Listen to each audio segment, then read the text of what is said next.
Hey folks, this is James at nemotech.com. I'm here on Woodward Avenue covering the Woodward Dream Cruise. I'm going to try and cover a lot of the cruise, and I'm going to start right up here, kind of in the near north section of the cruise. And we're going to start by covering the brand new 2020 Chevrolet Corvette. Now, I'm standing in front of the trailer for the Corvette, and what they've done at Chevrolet is build a small building to house a couple versions of the new Corvette and let people get in line and check out the car. Now, from what I understand, the line's pretty long, so if by the time you see my face again, I've got a little more 5 o'clock shadow and maybe a few more bags under my eyes, you'll understand why that is. But we're going to cover the entire show, but I'm going to try and do it in a slightly more interesting fashion. My mode of transportation in order to cover more miles is going to be this. This is my Trek Multi-Track 700, not so high performance model. Horsepower, unknown. It depends on what I had to eat or drink that day.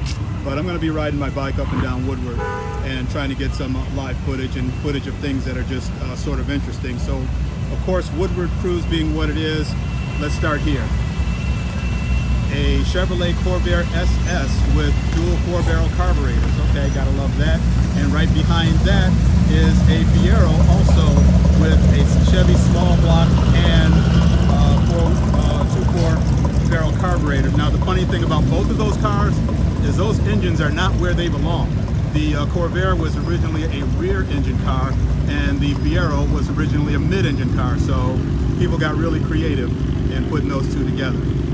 I talked about the Corvette building. This structure here was just assembled in the last 24 hours to house the brand new 2020 mid-engine Corvette.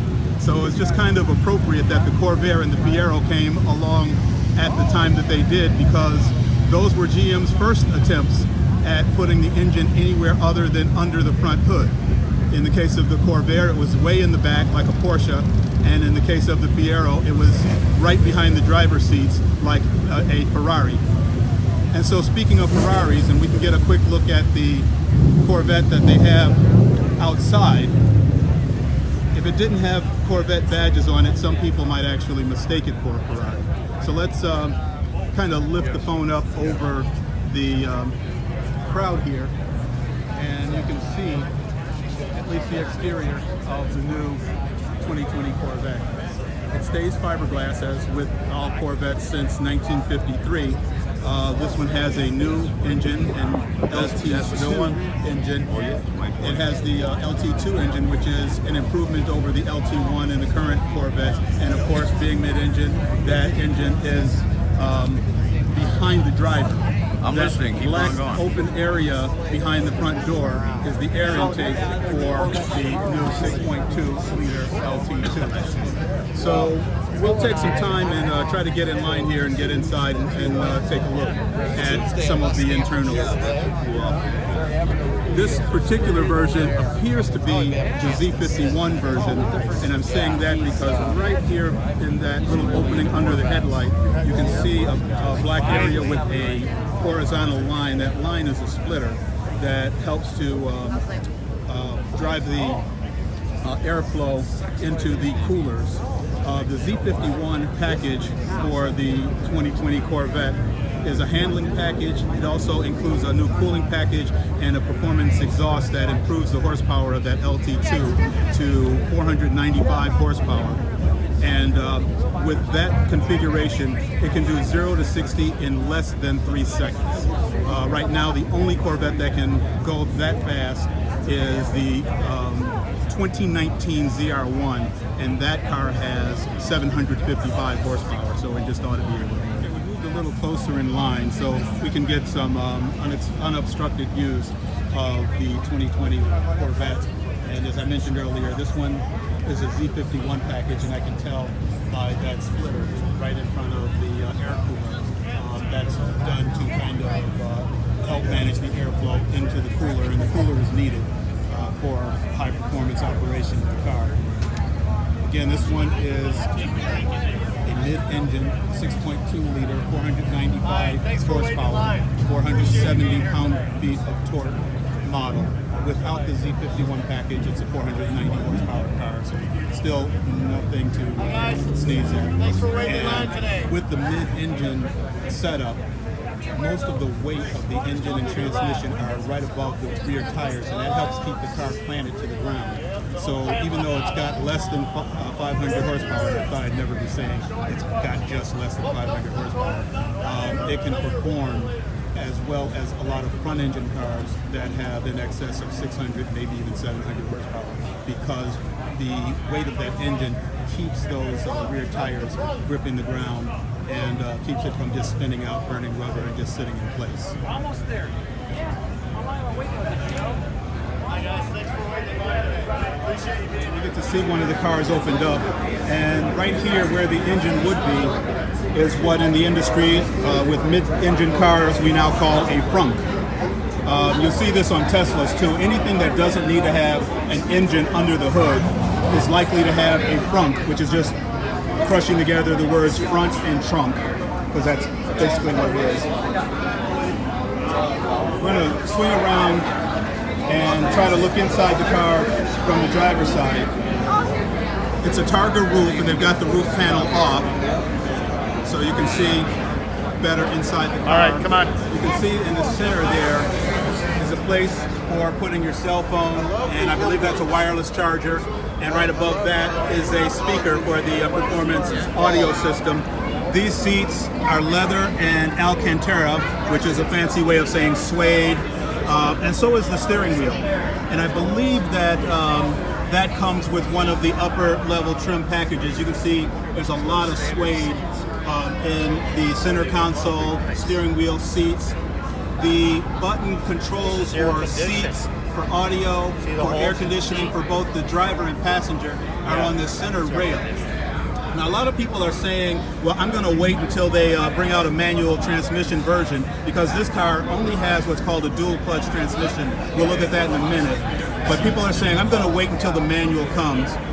Newsflash, there will be no manual, because the way the car is built, this tunnel in the center here is very integral to the structure of the car and aids in the handling and performance of the car. And to put a manual stick shift in that area would mean boring holes into the tunnel and compromising the structure. So I've got it on very firm opinion from the chief engineers of the program that a manual transmission is not going to happen. Okay, now the fun part, here's the engine. As I mentioned, it's an LT2 6.2 liter, naturally aspirated, makes 495 horsepower, 470 pound-feet of torque when it has the Z51 option. For those curious, the Z51 option is a $5,000 option. I think that's way underpriced. This one's got some other goodies under here. You can see carbon fiber. That's probably an option. You can see the top that wasn't in place. It fits back here in the trunk area. So there's a rear trunk and there's the front that we talked about earlier. The rear trunk can fit, I believe it's 2 golf bags for those who are interested. I'm not sure if that's the case or if it's 1 golf bag in the back, 1 in the front. And I'm just getting clear information that it is 2 in the back, and then your drinks for your round of golf go in the front. So here we can take a look at the rear spoiler in the back of the car. From a design standpoint, the rear is probably the most controversial. There are some folks that would suggest that it's too busy. I would say probably not. I'd say just the opposite. And most of it's very functional. You see here these grates, and a number of people suggest that, oh, that's just decoration. No, that's air. That's cooling outlet for the engine that's mid-mounted. There's a lot of heat that has to come out of there in addition to the exhaust. You can see the exhaust, dual on each side. Again, more air venting, and the other side, dual. So all in all, very sharp design. Over here to my right, and I'm going to swing on over here, is a view of the engine by itself. So From outside the car, you can see this through the glass panel of the rear hatch, and it's just beautiful. And actually, there are options for having this painted. I know I've seen a red one, but I'd have to check with one of the specialists to find out what other colors are available. And here you can see an internal cutaway of the engine itself. It is an overhead valve engine, not an overhead cam engine. So that means the cam shaft is in the block, not above in the cylinder head. So all in all, very, very impressive piece of engineering. One other piece right here, this section piece that I'm pointing to here, is the dry sump. Now, for prior Corvettes, for the higher performance models, you could order a package that included a dry sump. And what that dry sump does is keeps oil going to the engine, even when that vehicle's taking sharp corners that might splash the oil in a manner that the engine can't pick it up. So the dry sump helps to fix that problem. And the other cool thing about this, look at that, factory installed headers. Gotta love it. The 2020 Corvette is going to come with a number of wheel options, and basically there's two basic designs. There's this trident spoke that you see here in black, and you can see why it's called the trident. It's got kind of a W configuration here with one spoke leading into three spokes. So that's a trident spoke, and that's available in black, in sterling silver,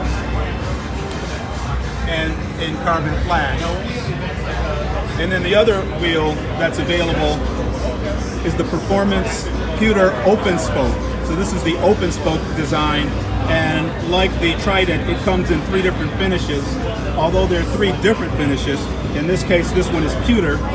There's also a gray and a bright silver. The 2020 Corvette comes with 3 seat options, and to be honest, the way I would characterize them is awesome, more awesomer, and damn. And this is the one that's in the car that we just looked at. This is the GT3 Competition Sport seat. And that's the one with leather and the Alcantara center parts.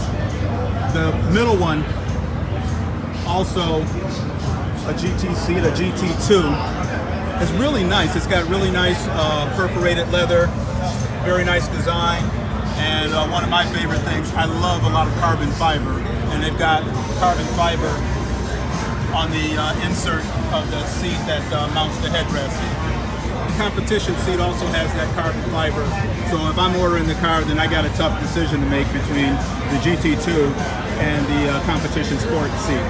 But I mentioned the dual clutch transmission, and that's what we are looking at now. This is the dual clutch 8-speed transmission.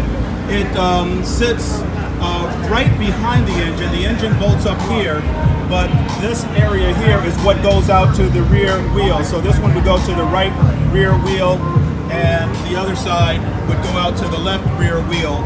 And so with the weight of the engine plus the weight of this transmission sitting over those rear wheels, it really gives that car a lot of traction. And most of the weight of the car is balanced toward the back. I think it's a 60-40 rear bias for the weight on this vehicle. What that does, again, from a traction standpoint, it improves traction. It allows more of that power to get through the tire and to the road, but it also helps with handling. And that now they can move the driver forward in the car, and the driver is more connected to what's going on with the steering wheel. So turns are a lot more immediate in a mid-engine car. This is why all of the really super high-cost sports cars like Ferraris and Lamborghinis and McLarens are mid-engine, because of the ability to take advantage of the weight of the engine and transmission over the rear tires, and also improve handling at the same time.